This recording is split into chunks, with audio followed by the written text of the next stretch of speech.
Well, thanks to the International Press Academy for thinking of this type of award, because I think it's important to remember the technology that makes our art form possible. I'm certainly honored to be the second recipient that, after George Lucas, and to be in that fine company. But what's especially exciting about this award for me is to receive it from my friend Buzz Aldrin, who's a national hero as an explorer. And for me, what he did, and what other astronauts do, what other anybody in exploration, oceanography, or any of those fields, what they do is, to me, so much, in a way, more meaningful, because what they discover and the things that they accomplish will last for thousands of years. You can only go to the moon the first time once.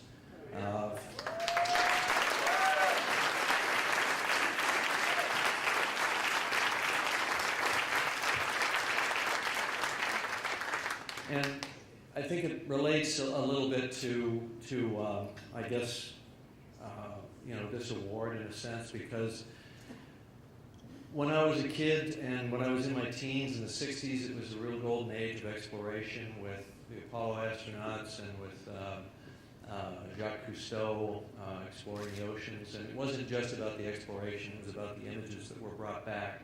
I was so inspired by that at that age.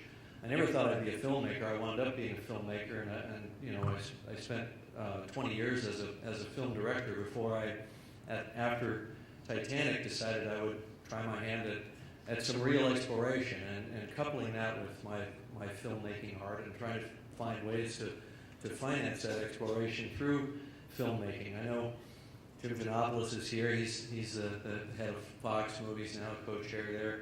Now, he wasn't in the power seat at the time that I proposed to Fox that we actually go and dive to the Titanic for real to shoot a fictional Hollywood movie about it. And I sort of half-jokingly said at the time, I really just want to dive the wreck, but I'll make the movie in order to have that opportunity. It turned out to be probably more true even than I thought at the time, as I found that it was probably the most fulfilling and intoxicating part of the entire process of making that film was the exploration part, where we really went 2.5 miles under the water and really built our own technology to make it possible to go inside the ship. So after Titanic, I wanted to, you guys have probably been wondering where I've been for the last 6 years. I get asked that from time to time.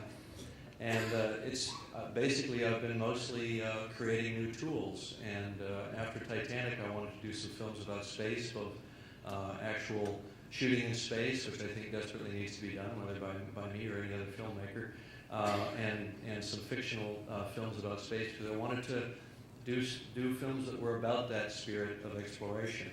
And I got the kind of wacky idea to shoot them in 3D, but the 3D cameras were big and bulky and unwieldy and wouldn't have worked, so we had to create a new camera system. And I worked with the Sony engineers at their high-tech, top-secret facility in Tokyo, working on our stereo camera system using their HD technology. And it took us a few years to get that working, and then we had to do something with it. So we started doing deep ocean expeditions. We went back to Titanic. We went to the Bismarck, and over the last year, I've spent more than 3 months at sea, diving all over the world, shooting in 3D for another film.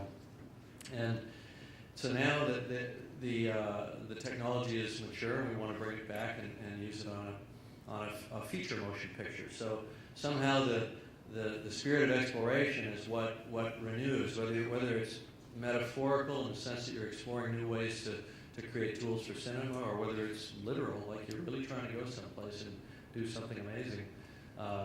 The spirit of pioneering exploration is what makes new technologies possible. So now I'm coming full circle back into the directing catbird seat, and I'm really looking forward to that with all the stuff that we think we're going to be able to do. The last thing that I'd like to leave you with is just the thought that even though I'm being given this award for technical innovation, I'm not an engineer, I'm not a scientist, I can't write computer software myself. All of the innovations involve very, very high order of technology and engineering. And so it's really my technology partners that are being honored here. And those would range from my colleagues at Digital Domain, my friends at ILM, who were there, with me in those early days when we were pioneering computer graphics techniques for movies, and then more recently my technology partners in the development of our new digital high definition technology. And one of them's here. It's Vince Pace right here. He's my partner in developing the new camera system. And also like to thank 20th Century Fox, who's represented here tonight by Jim Giannopoulos, for supporting us in our vision of what we think people might want to see as a cinematic experience in years to come. Because we have to endeavor as filmmakers to give them something new and something special, to get them up out of their houses, to not be satisfied with some small pirated image on a little screen, but to go and have that rich and awe-inspiring experience that can only happen in a movie theater. We need to find new ways to do that. So that's what we're hoping to do. So once again, thanks everyone for this.